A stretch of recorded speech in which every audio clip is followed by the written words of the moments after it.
আসসালামু আলাইকুম। দেশ আমার টিভির সংবাদে সবাইকে স্বাগত জানাচ্ছি। আমি জিহাদ হাসান। পার্শ্ববর্তী দেশ থেকে শারদীয় দুর্গাপূজায় অস্থিতিশীলতা সৃষ্টির চেষ্টা চলছে। মীর শরফত আলী সপু। মুন্সিগঞ্জ থেকে মোহাম্মদ হামিদুল ইসলাম লিংকনের প্রতিবেদন। বিএনপির কেন্দ্রীয় নির্বাহী কমিটির স্বেচ্ছাসেবক বিষয়ক সম্পাদক মীর শরফত আলী সপু অভিযোগ করেছেন, শারদীয় দুর্গাপূজায় অস্থিতিশীলতা সৃষ্টি করতে পার্শ্ববর্তী দেশ পরিকল্পনা মাফিক আমাদের পাহাড়ে অশান্ত পরিবেশ তৈরি করছে।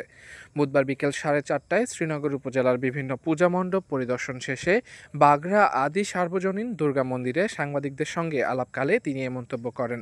আরে যে অশান্তি, এটা একটা পরিকল্পনা মাফিক আমাদের পার্শ্ববর্তী দেশ, এটা ভারত থেকে এটা পাহাড়ে তারা অশান্তি করে উদ্দেশ্য যেহেতু একটি শারদীয় দুর্গাপূজা বড় উৎসব, যাতে করে একটা বিশৃঙ্খলা সৃষ্টি করা যায়, সেই জন্য পাহাড়ে এটা তারা করেছে পরিকল্পনা মাফিক। ইতিমধ্যে আপনারা দেখেছেন, শুনেছেন যে আমাদের অন্তর্বর্তী সরকারের উপদেষ্টা বলেছেন যে এটা ষড়যন্ত্রের একটি অংশ। শারদীয় দুর্গাপূজা কিভাবে এটা বিশৃঙ্খলা সৃষ্টি করা যায়, কিভাবে হিন্দু সম্প্রদায়ের ভাইরা উৎসবটা যাতে সুন্দর মতো না করতে পারে, তারই একটি অংশ।